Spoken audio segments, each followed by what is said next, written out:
Hello everyone, मैं उम्मीद करती हूँ कि आप लोग अच्छे होंगे। आज मैं आप सबके साथ अरेंज मैरिज का नेक्स्ट पार्ट शेयर करने वाली हूँ। इसी तरह तीसरा दिन भी बीत गया और लैन वांगजी को विंग की बहुत ज़्यादा चिंता हो रही थी। विंग ने 2 दिन बाद वापस आना था, लेकिन आज तो तीसरा दिन भी बीत चुका है, पर विंग का कोई अता पता नहीं है। सभी लैन क्लैन वाले बहुत ही ज़्यादा परेशान हो रहे थे। जेवजू ने यह आदेश दिया कि वो येलिंग के आसपास विंग को ढूंढने जाएं। वहीं लैन चिरैन को बहुत ही ज़्यादा क्रोध आ रहा था, पर अंदर से वो भी परेशान थे क्योंकि लैन फॉरेन अभी तक वापस नहीं आए थे। उन्हें लग रहा था कि उन्हें विंग को ये इजाज़त ही नहीं देनी चाहिए थी। वहीं लैन वांगजी को जेवजुन ये तसल्ली दे रहे थे कि विंग वापस आ जाएगा, तुम फिक्र मत करो। पर लैन वांगजी, जिसके विवाह को अभी 2 दिन नहीं हुए थे और ये सब हो गया, उसे कुछ समझ नहीं आ रहा था कि वो कहाँ ढूंढे विंग को।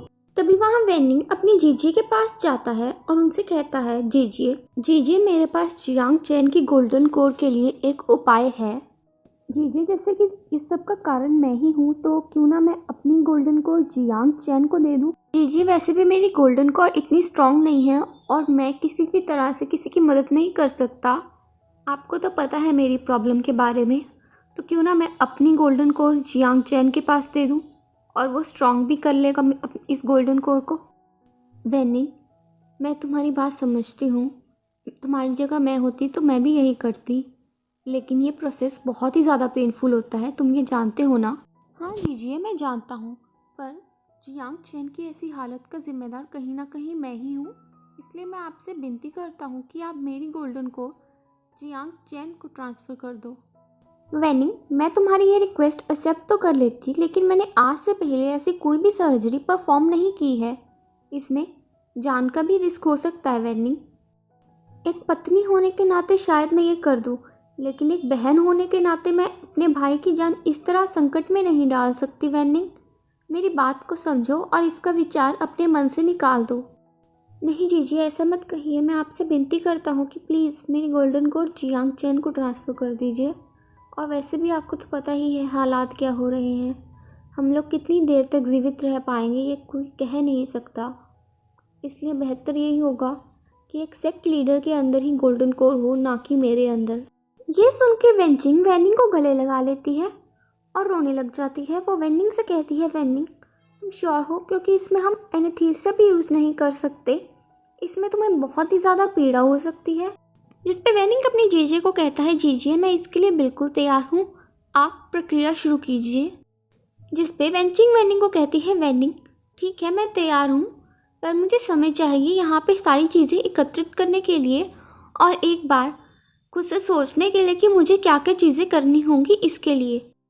गाइस, मैं आप सबको एक बात बताना भूल गई कि जो घर है उसके अंदर सिर्फ खाना ही नहीं, दवाइयाँ, जो चिकित्सा का सामान है वो भी अपने आप ही प्रकट हो जाता है। बस आपको उस बारे में सोचना होगा। इसलिए वेंचिंग ने कहा कि उसे तैयारियां करनी होंगी, उसे सोचना होगा कि क्या क्या चीज़ें इसमें आवश्यक होंगी कि वो इस प्रक्रिया को अंजाम दे सके, ये ट्रांसफ़र कर सके उसकी गोल्डन को। एंड गाइस, मेरी नाक बंद है तो शायद बीच में मेरी आवाज़ कहीं कहीं थोड़ी अजीब आए, तो प्लीज़ थोड़ा सा एडजस्ट कर लेना। दूसरी ओर जियांग चैन बहुत ही ज़्यादा दुखी था, वो रो रहा था। फिर से एक बार वो जाग चुका था और विंग उसके पास आया था, उसको हौसला देने की कोशिश कर रहा था कि जियांग चैन तुम फिक्र मत करो, सब ठीक हो जाएगा। पर जियांग चैन वो उससे कहता है कि अब क्या होगा। तभी विंग उससे कहता है कि वेंचिंग और वेनिंग कोई उपाय ढूंढ रहे हैं और वो कह रहे हैं कि तुम्हें एक गोल्डन कोर वो दे सकते हैं, तुम आराम करो और खाना खा लो चुपचाप। ये सुन के जियांग चैन बहुत ही ज़्यादा खुश हो जाता है और विंग से कहता है कि वो सारा खाना खा लेगा, पर उसे गोल्डन कोर मिलनी चाहिए, वरना वो उसके बिना लड़ नहीं सकता और वो एक सेक्ट की जिम्मेदारी नहीं संभाल पाएगा। जिस पे विंग उससे कहता है कि तुम खाना खा लो। वेंचिंग और वेनिंग आज रात को ही ये कह रहे हैं कि वो इस उपाय को करेंगे, जिस पे जियांग चैन जल्दी जल्दी खाना खा लेता है। रात्रि को वेंचिंग और विंग दोनों ही बाहर आके बात करने लगते हैं। वेंचिंग विंग से कहती है कि मैं तुम्हें आश्वासन दिलाती हूँ कि आज रात्रि मैं ये कार्य करने वाली हूँ जिससे जियांग चैन को अपनी गोल्डन कोर वापस मिल जाएगी, लेकिन इसमें उसे तुम्हारी मदद लगेगी। तुम्हें वेनिंग और जियांग चैन की मदद करनी होगी। जिसे सुनकर विंग वेंचिंग से पूछता है तुम्हारा मतलब क्या है। तो वेंचिंग उसे बताती है कि वो जियांग चैन के अंदर वेनिंग की गोल्डन कोर को ट्रांसफ़र करने का सोच रही है। वो ऑपरेट करके जियांग चैन को वेनिंग की गोल्डन कोर लगाएगी, लेकिन इसमें ऐसा हो सकता है कि वेनिंग को स्पिरिचुअल एनर्जी की बहुत ज़्यादा ज़रूरत पड़े, क्योंकि ये प्रोसेस बहुत से ज़्यादा पेनफुल होने वाला है। जिसे सुनकर विंग हैरान हो जाता है और वो वेंचिंग से पूछता है कि क्या तुम अपने भाई की गोल्डन कोर मेरे भाई को देने जा रही हो। जिस पे वेंचिंग कहती है कि हाँ, दरअसल वेनिंग के अंदर बचपन से ही एक प्रॉब्लम है जिसके कारण वो अपनी गोल्डन कोर स्ट्रांग नहीं कर पा रहा। पर अगर यही गोल्डन कोर जियांग चैन की बॉडी में लगेगी तो जियांग चैन बहुत ही आसानी से इस गोल्डन कोर को स्ट्रांग कर सकता है। और वैसे भी हम लोग तो हीलर्स हैं ना, हम शस्त्र निधान क्यों करेंगे, हम किसी पे हमला क्यों करेंगे, हमें गोल्डन कोर की क्या आवश्यकता है। इसीलिए हम अपनी golden core sect leader Jiang Chen को देना चाहेंगे। इसे सुनकर विंग की आंखों में आंसू आ जाते हैं और वो अपने घुटनों पर बैठ जाता है। वेंचिंग से कहता है कि हाँ, मैं मानता हूँ मेरे भाई ने भाग के तुमसे विवाह किया है, पर हाँ, मैं ये जानता हूँ कि हालात के चलते बहुत कुछ हुआ है, पर आज मैं ये बात दावे से कह सकता हूँ कि उसने विवाह सही लड़की से किया है। मैं तुम्हारे जैसे सिस्टर इन लॉ को पाकर बहुत ही खुश हूँ वेंचिंग। मैं अपनी भाभी का ये एहसान मुझ पे कभी नहीं भूल पाऊँगा।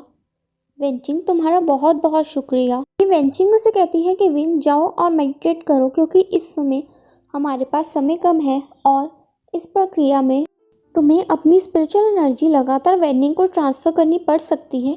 इसलिए जाओ और मेडिटेट करो और अपनी एनर्जी को बढ़ाओ। वेंचिंग रात्रि को प्रक्रिया स्टार्ट कर देती है और इस प्रक्रिया को लगभग 2.5 दिन लग जाते हैं और इसमें विंग को लगातार अपनी एनर्जी बीच बीच में वेनिंग को ट्रांसफ़र करनी पड़ती है, जिसके बाद आखिरकार जियांग चैन के अंदर वेनिंग की गोल्डन कोर को ट्रांसफ़र कर दिया जाता है।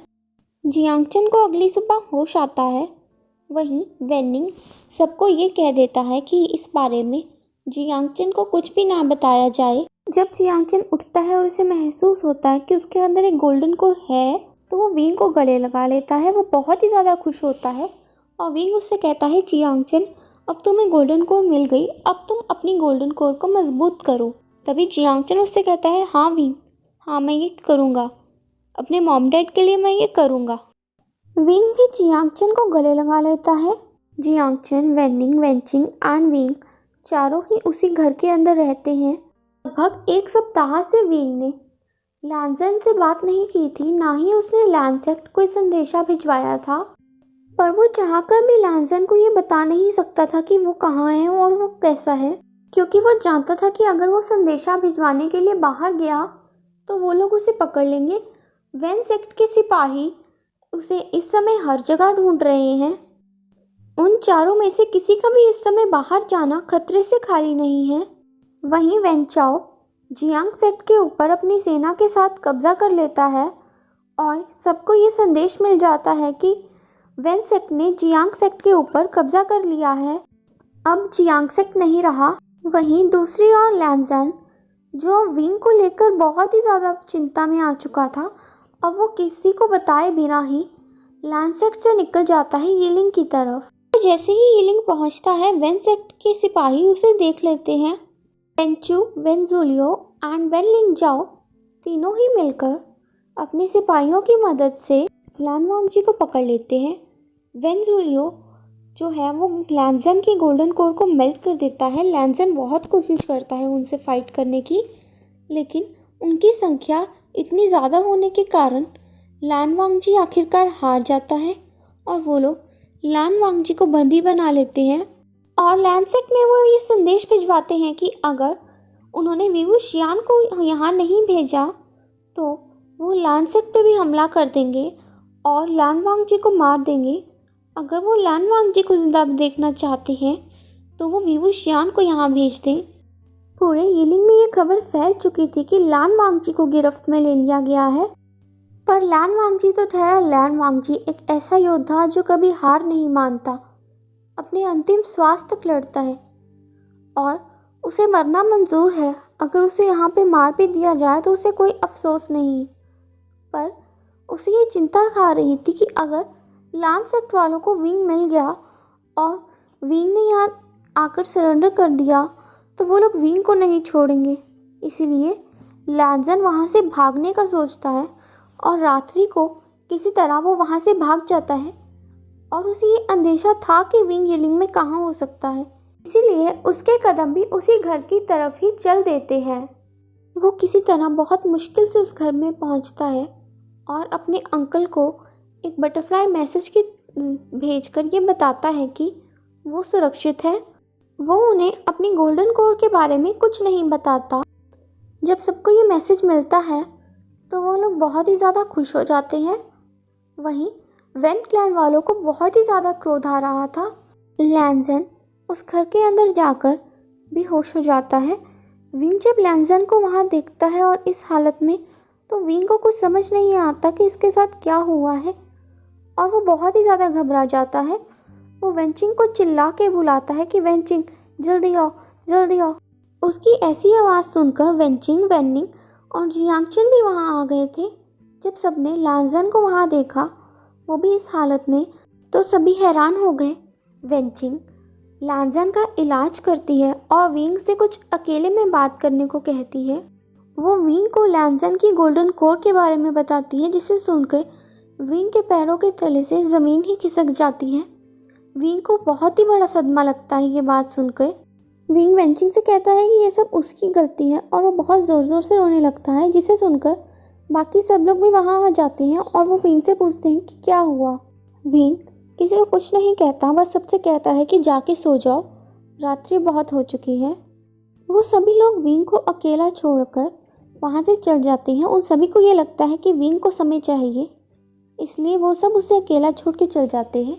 वहीं विंग वेंचिंग से पूछता है कि क्या तुम एक और बार गोल्डन कोड ट्रांसफ़र परफॉर्म कर सकती हो, ये सर्जरी कर सकती हो। जिस पे वेंचिंग विंग की ओर बहुत ही हैरानी से देखती है, पर वो विंग से कहती है नहीं, मैं ऐसा नहीं कर सकती। और वो वहाँ से चल जाती है। विंग उसे वहाँ से जाते हुए देखता है और रोने लग जाता है बहुत ज़ोर ज़ोर से। वो वेंचिंग से कहता है Wenching, Wenching please please.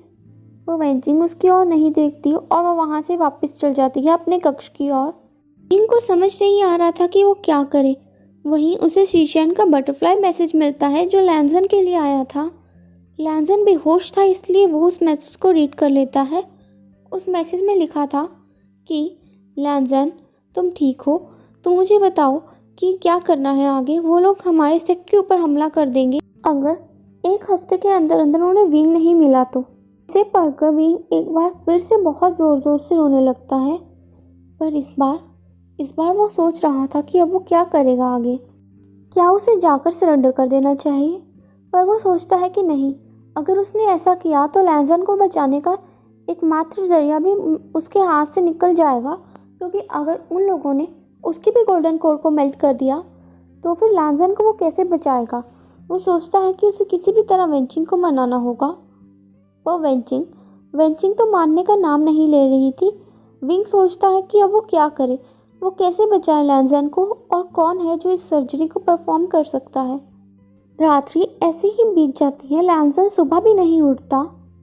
Wing बहुत ही ज़्यादा परेशान हो रहा था और वो वेंचिंग से विनती करता है कि वो इस सर्जरी को परफॉर्म करे, लेकिन वेंचिंग उससे कहती है विंग मैं ऐसा नहीं कर सकती। और वेनिंग भी फिर वेंचिंग से रिक्वेस्ट करता है कि जीजिए मान जाइए, विंग की फीलिंग्स के लिए मान जाइए, लेकिन उसकी जीजिए कहती है वेनिंग ऐसा करना, वो भी बिना स्पिरिचुअल एनर्जी के, बहुत ही ज़्यादा जानलेवा है, मैं ये काम नहीं कर सकती। विंग की जान को बचाना बहुत ही ज़्यादा मुश्किल हो जाएगा हमारे लिए अगर कोई भी स्पिरिचुअल एनर्जी ट्रांसफ़र नहीं हुई। वेनिंग तुम्हारे पास कोई भी स्पिरिचुअल एनर्जी नहीं रही, और जियांगचन के अंदर तो अभी अभी गोल्डन कोड ट्रांसफ़र हुई है, उसका अभी ऑपरेट हुआ है, इसलिए हम जियांगचन से स्पिरिचुअल एनर्जी ट्रांसफ़र नहीं करवा सकते। हमारे पास कोई भी चारा नहीं है कि हम लान वांगजी को बचा सकें। विंग की ज़िद के आगे वेंचिंग हार जाती है और वेंचिंग उससे कहती है कि अगर मैं ये ऑपरेट करती हूँ तो सिर्फ 10% से भी कम चांसेस है तुम्हारे ज़िंदा बचने के।